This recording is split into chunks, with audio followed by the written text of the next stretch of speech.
Welcome to the second season of Millie Salmon. In the first season, we joined Millie for her first adventures, discovering that her family's secondhand bookshop is an intergalactic spaceship. She wrestled with that knowledge, as well as wrestling with the federal government, the nature of the universe, and math class.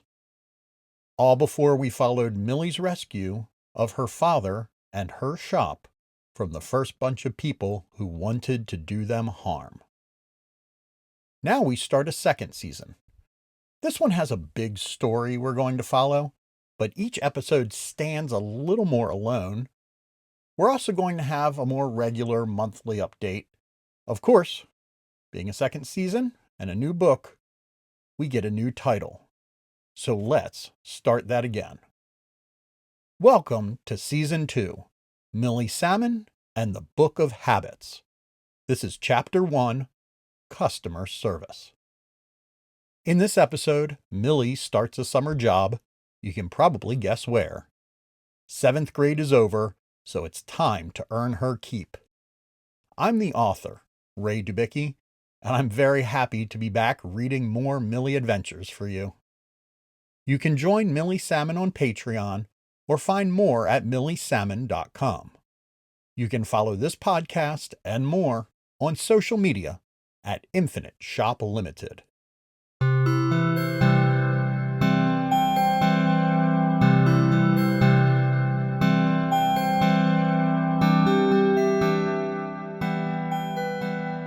Chapter 1, Customer Service.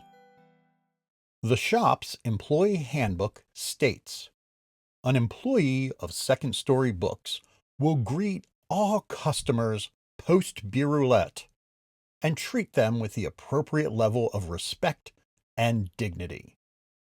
That appropriate level is determined by local culture and tradition as outlined in the Book of Habits. Below this is written by hand IYC SSN SSW. Summer rolled into the neighborhood on a thick marine layer, leaving the morning cold and moist.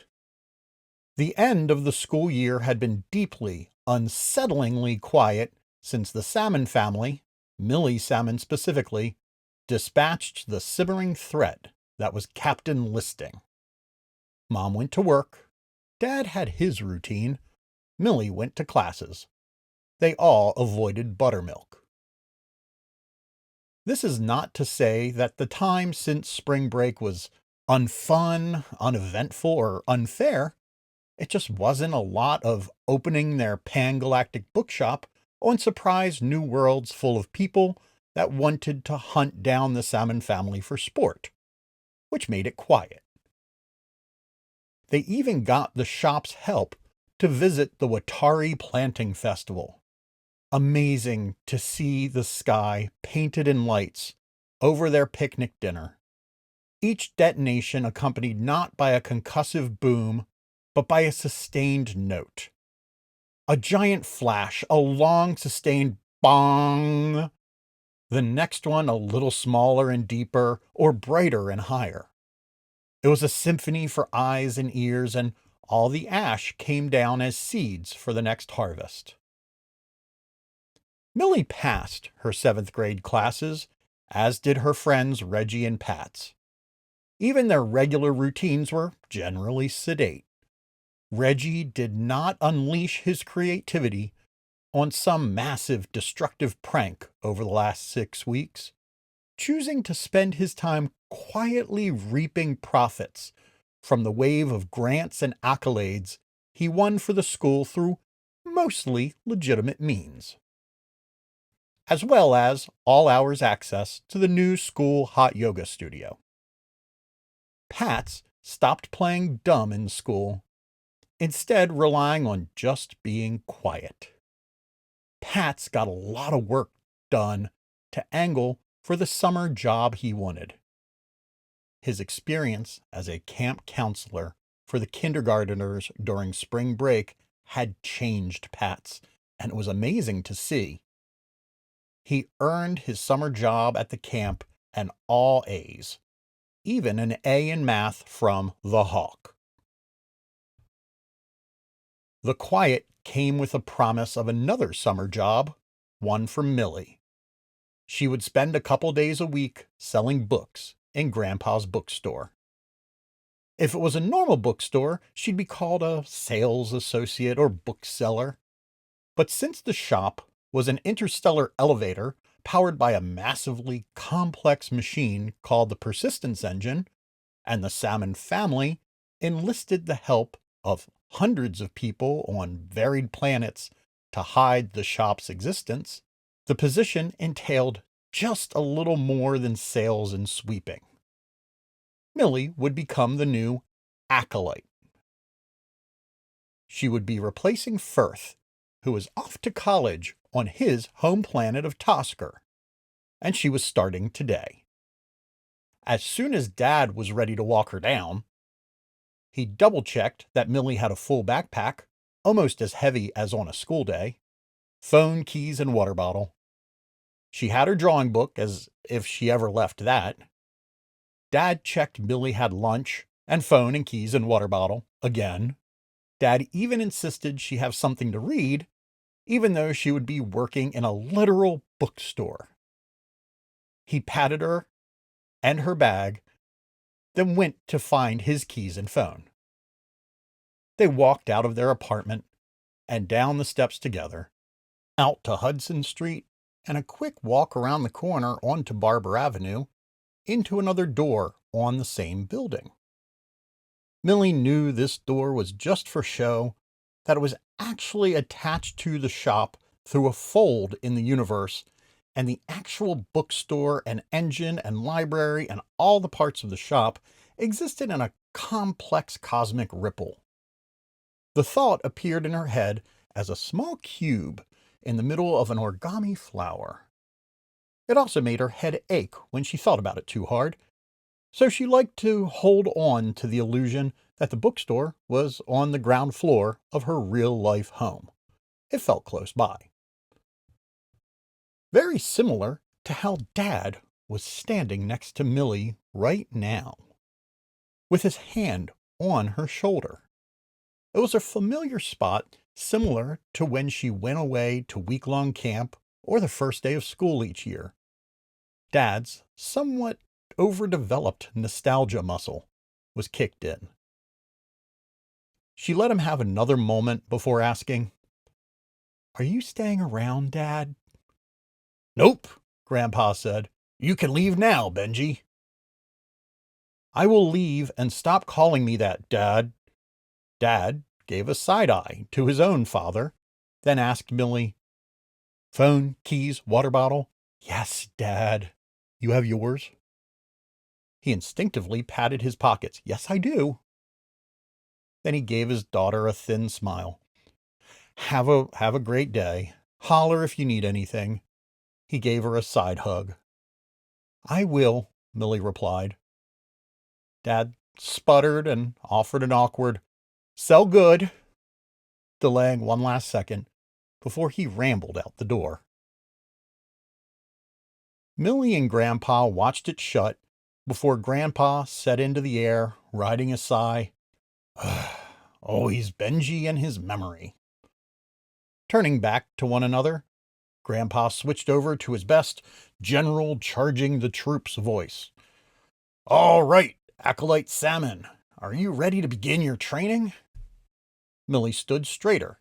"Yes, sir." And she saluted. They both laughed a little. "Quibby, you are coming in a lot more informed than the regular acolyte. However, we are going to do this in a very traditional training routine. It's been honed to perfection. Don't take it as an insult to you that we're doing it by the book." I'm guessing there's an actual book about this."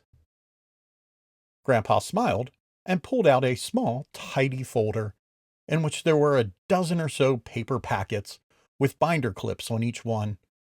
He took the top copy and handed it to Millie. In very tidy letters, it said, "Operating Policies and Procedures of Second Story Bookshop." In smaller, also tidy letters below, It said, "Soon to be a major motion picture."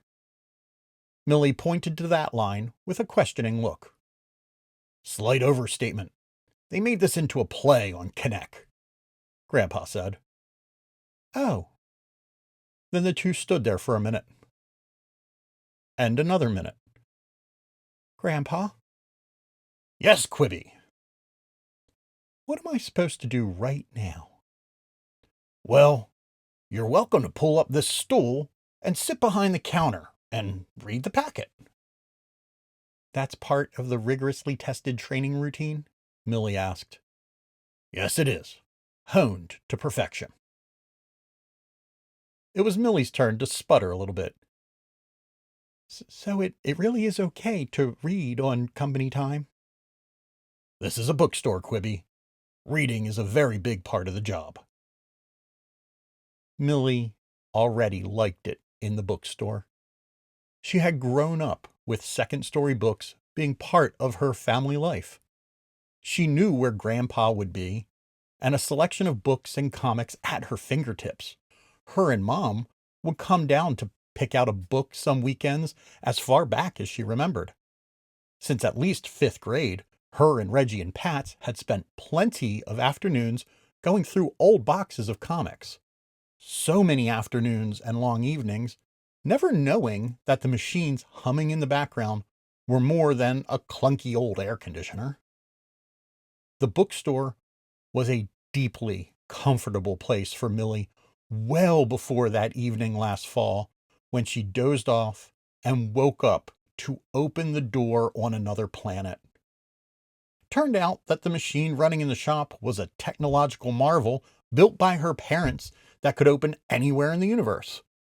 It had taken her to the walking city of Harlquat, that amazing harvest festival on Watari, and the metropolitan crown jewel of Dalabrator. She got to eat dinner with friends from so many worlds. Friends old and new met through the shop. Now, she got to read in here as a job. She loved the shop. Grandpa caught a glimpse of the grin on Millie's face.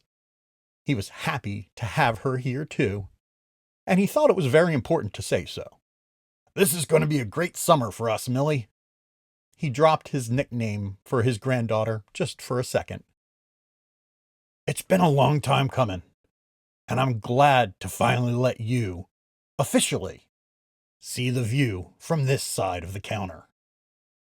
"Thanks, Grandpa. I'm happy, and happy to be here."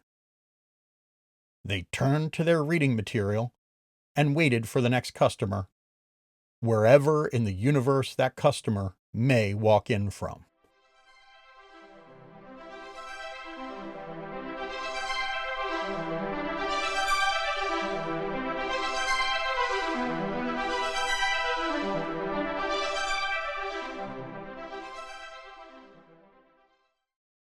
The first day of Millie's employment rolled by easily.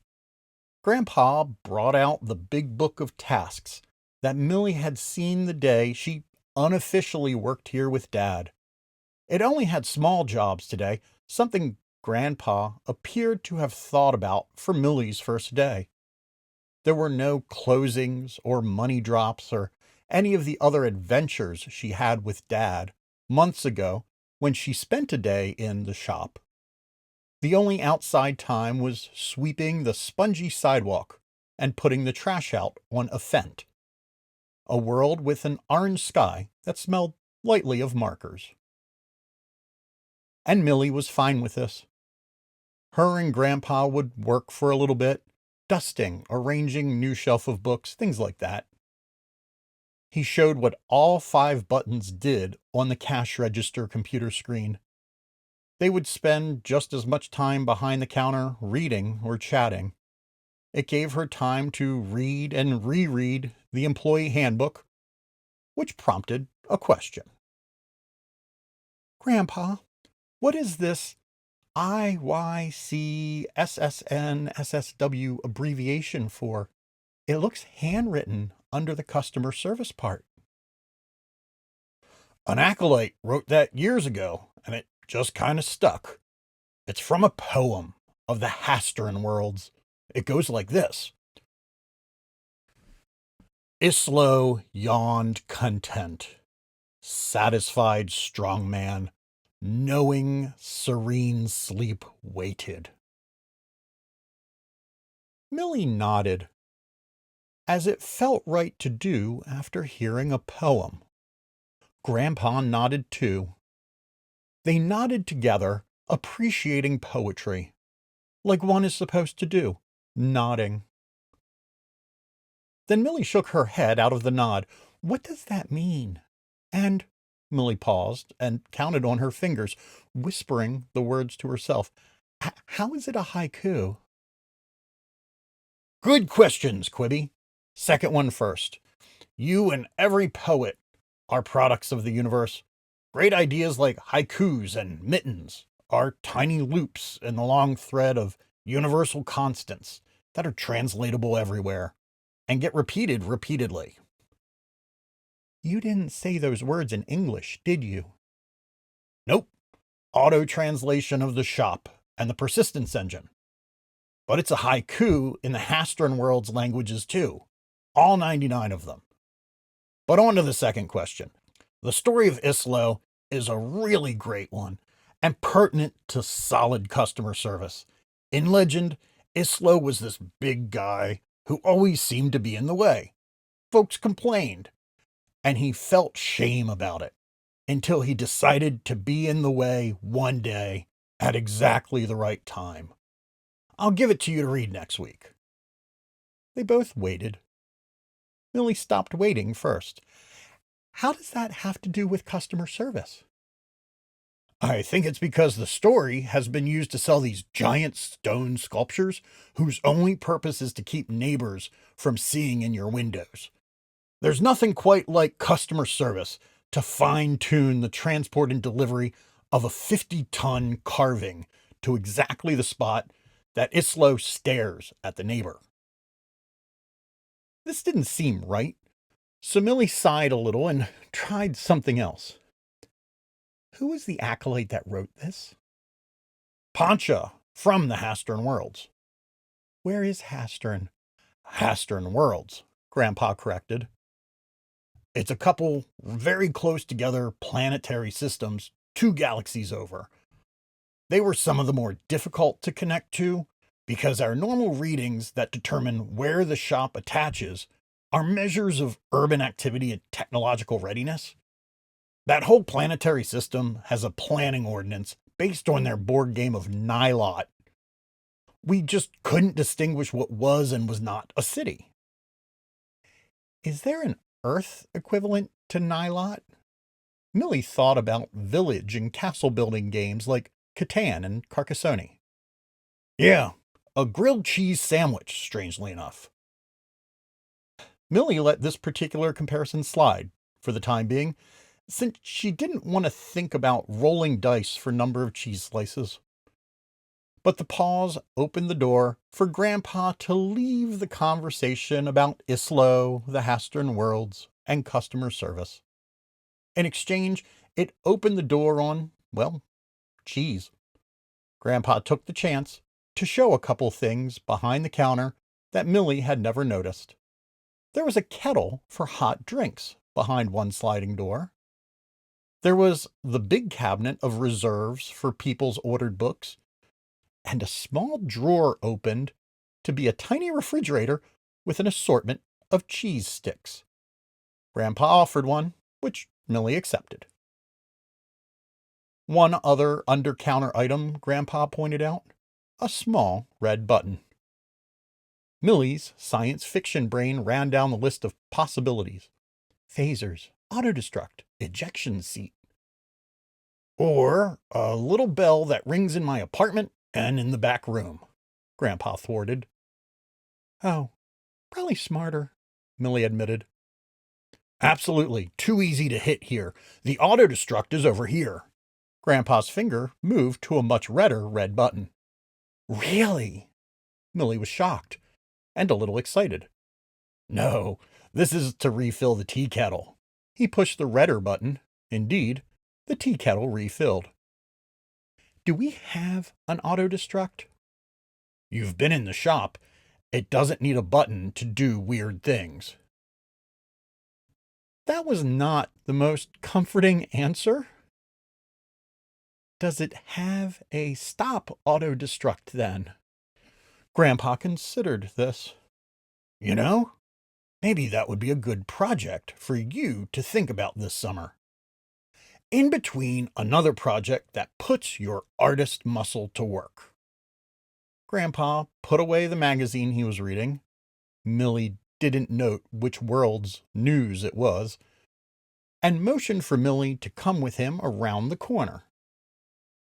We have not had a good sign update for some time, Grandpa said. The little one outside works pretty universally, but we could use with something else on the sidewalk. Between the shelves behind the counter and the actual wall, Millie noticed a small gap only when Grandpa put his hand into it.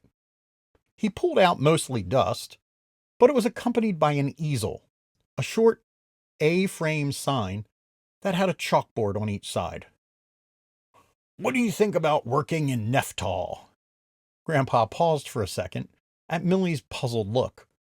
Most words got easily translated between languages by the shop, but this Nephtal was sticking in Millie's head as meaning a broken toe or a small hunk of screaming fish. Grandpa had to laugh a little bit. Nephtal is chalk, Quibby. But it's also used as slang on Durson Second for a wimp, someone who crumbles easily. That was a relief, and Millie's excitement grew. I'd love to. What do you want me to draw?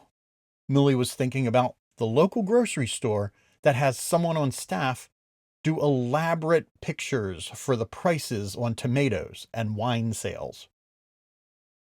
We haven't had anybody buy a craft book in a while. Would you like to draw that? Millie considered for a second. Craft materials would be easy, but not active, like still life. How about a gladiator battle with knitting needles and calligraphy pens? This earned a hearty laugh from Grandpa. Quibby, the shop's going to benefit from you here. They set up Millie's drawing station at one end of the counter, which is what Millie was working on when Reggie walked in. She had wiped down the signboard, removing a lot of accumulated dust and the simply written Unplar 20% off. She heard the rattle of Reggie's drink and knew it was him before she even looked up. He had a massive coffee boba slushy concoction from Litters, the new make-your-own-drink bar on the other side of the neighborhood.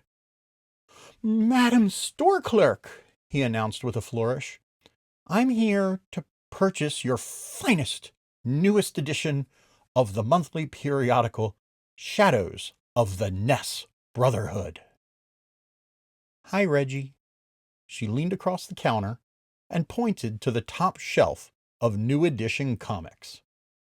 Reggie's most recent fighting space robot obsession was first copy on the pile, which he grabbed grinning and pulled out his phone to pay.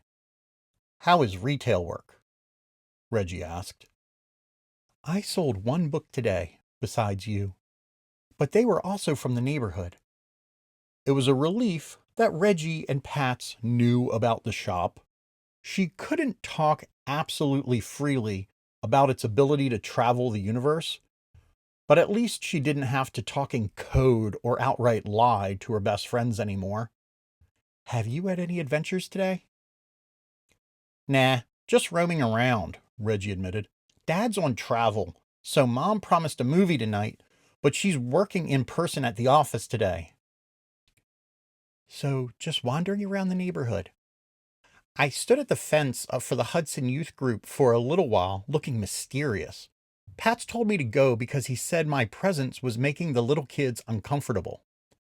You've got to work up to being the neighborhood spectral presence, Reggie. Also, daylight. That's fair. Perhaps Millie thought about finding an easy way to say something, but decided to be blunt. Perhaps you really need something to do in the day. I have irons in the fire, Reggie replied.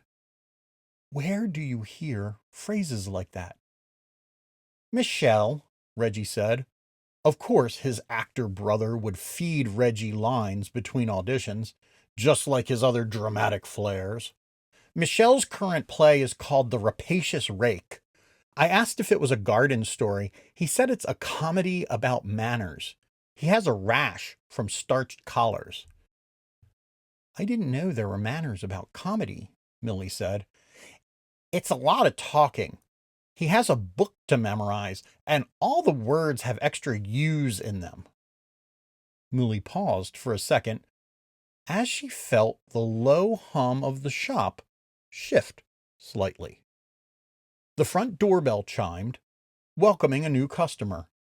Millie knew they were not on Earth anymore. Reggie was aware of the shop's abilities, but not the specifics of how it worked. It still sounded like a normal AC unit to him. The customer who entered did not fit any level of normal in either kid's experience. They were a hooded figure, shrouded face, and dark flowing robes that rolled like they had a breeze machine under them. Millie could sense Reggie's tinge of jealousy. This was a truly spectral presence. A hand placed a book on the counter. I would like to return this book, the customer said. Their voice was mild, conversational, and resonated in a way that made the nerves in the back of Millie's eyes rumble. I'm not sure we take returns, Millie started to say. It is broken. The soft projection of the sound from the customer quivered all the mushy spots in Millie and Reggie's brains. It was like gently snagging velvet on a high-tension power line. That's an odd thing for a book to be, Millie admitted. I'll buzz the owner. She lightly hit the call button under the counter and could hear it muffled up in Grandpa's apartment. Millie felt a little odd calling Grandpa anything but Grandpa. She'd ask about that after they talked with this customer. Millie picked up the book. It was a graphic novel called Huntsman's Hive. Hardback, good shape, very good for a secondhand book. Spine and cover looked great. A fan through the pages didn't feel like any were missing. Nothing was torn or damaged.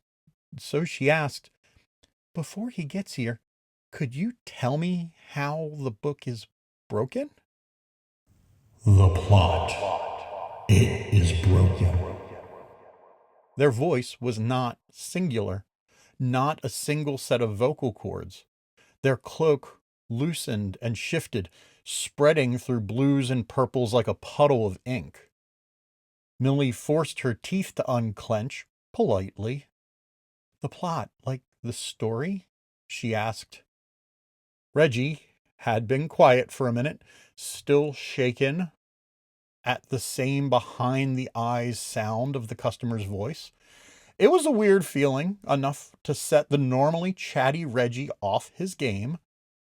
But knowing something he could talk about right now in front of him, Reggie shook off the stun and piped up, Oh, I read that one.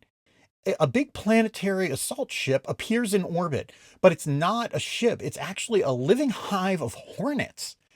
I liked the part where they figured out the hive assault ship was selecting a pattern of towers to use as base supports for the landing colonization ship that was coming next.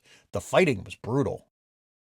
The story did not properly function, the customer intoned. Their cloak rippled and uncurled. Reggie countered. I thought it was pretty good. The hive is fought off when mercenaries hired by the Global Corporate Congress set up a weapon in one of the servant drones and kills the queen. All the drones just drop once the queen dies. As Reggie finished his statement, the customer's cloak broadened. Where there was once a customer, there was now a silver-black cloud of buzzing individuals. Each drone customer person Millie didn't know was the size of a pinky fingernail, with thin limbs, bulbous eyes, and wings beating too fast to see. There were enough for the mass to stand floor to ceiling, wide as a garage door, and still holding up most of the cloak they wore in. The customer repeated, It is wrong, unfactual. Millie's eyes were watering at picking speech out of the tens of thousands of small beings that were repeating it. But she stammered out, "Help me understand a little better, please." Replicating her expressions through the rough semblance of a face in the cloud, the swarm's eyes and lips emitted the following. Queen murder is the highest of crimes, but the hive does not fail. It mourns. It continues its work. The eggs will become the next queen. The hive is not dumb or weak. Millie glimpsed into the core of the cloud and saw a heart to the turmoil. There was one member of the flock larger than the others, a queen, but there was something about this one member of the swarm, floating, surrounded, not flying, being carried, completely enveloped, but apart from the others. Millie looked at the face, not the queen. "How much was the book?" Millie asked. She watched the question spread through the top of the cloud. Through turned bodies and quicker vibrations, there was a wave that rippled down and back up. 28 credits, The customer hive replied. It took no longer than her own thought, but Millie had watched the hive, not the queen, answer the question. The queen was protected, not attached to what was happening around the cloud. The ripple never made it down the body to where the queen was kept, and it couldn't have gotten through if it did. Millie had seen the queen had nothing to do with control. The decisions emerged from the swarm itself. Millie understood. That is a perfectly reasonable critique of the book. It does not appear to have worked. From the swarm emerged a credit card. The cloud began to tighten back into a central figure. Millie got the returns button up on the cash register, scanned the card, and refunded the customer. "Is there anything else we can help you with today?" Millie asked as she watched the hive regroup fully into the robed specter that had entered. Yes. The customer intoned. Would you have the newest edition of Shadows of the Nest Brotherhood? When the customer had left, Grandpa came around the corner from where he watched the exchange. A pulse of worry shot across Millie, like she watched the ripple of decision-making across the swarm. Had she done something wrong, taking a return? "Why, you did very well, Quibby. I watched the whole thing, and you did everything right." Who was that? Millie felt a little wobbly from the exchange with the customer and worried about the exchange of merchandise. "They are the Miriati, from a very lush, high-gravity planet also known as Miriati. Each individual in the swarm is a Miriati. Really, their whole concept of person fully overlaps with the concepts of family, planet, and sweat." "I didn't know if it was okay to take a return." "Least issue ever. You treat the customers right, they'll come back. And what's better word of mouth than convincing an entire hive that we're good to our customers? They even bought a new comic. So it was a good exchange. Millie felt a lot of relief from Grandpa until she noticed her friend had put his head on the counter. "You okay, Reggie?" Millie asked. His excited discussion during the exchange with the Miriadi customer all but evaporated. All Reggie could mumble was, 20 quadrillion. "Are you okay, Reggie?" Grandpa repeated Millie's question. "What's he saying?" 20 quadrillion. That's how many ants there are. We learned that in a unit on the powers of 10 in the Hawks math class. Numbers get so large, we got examples past 1,000,000, and there are 20 quadrillion ants. Millie thought for a second. On Earth, are there more ants elsewhere? "Oh, yes," Grandpa said. "Perfectly lovely people, some of them. But I've never met one that can put together a good costume party. It's all pheromones, I guess. When you can identify friends by smell, costumes aren't that useful." The news of more ants than just the 20 quadrillion on Earth seemed to hit Reggie even harder. If the queen thing didn't work, we'd have to kill them all, everyone, individually. They outnumber us by 1,000,000 times just here. Millie felt a lot of sympathy for Reggie's existential dread. Millie had some of the same experience when she learned about the shop, feeling how big space had become and how little she actually was. It helped her to put her hands to work with charm bracelets and light circuitry. Inside the shop today, she wasn't too worried because she was drawing and doing chores. Reggie was feeling it through his favorite pastime, giant space battles. "Awful book. I'm just, no, no, no." Millie gave Reggie a look of sympathy. "You said you liked the Huntsman's Hive book. That's what you just said to the customer. You're still allowed to like it." "I did, when all you had to do was find the queen and kill it. If that's not how hives work," Reggie shivered, "if that's not how hives work, that's the most terrifying book of all time."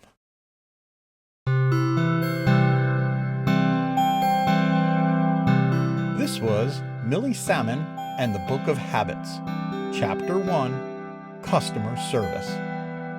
In the next episode, Millie's new work schedule still allows time for elaborate board game sessions with Reggie and Pats. Thank you for listening. You can find out more about Millie at milliesalmon.com or join us on Patreon. Please like, subscribe, and leave a review on whichever podcast app you use. Millie Salmon and the Book of Habits is a production of Infinite Shop Limited, which you can follow on all social media platforms. I'm Ray Dubicki. Thank you for listening, and I look forward to reading more for you soon.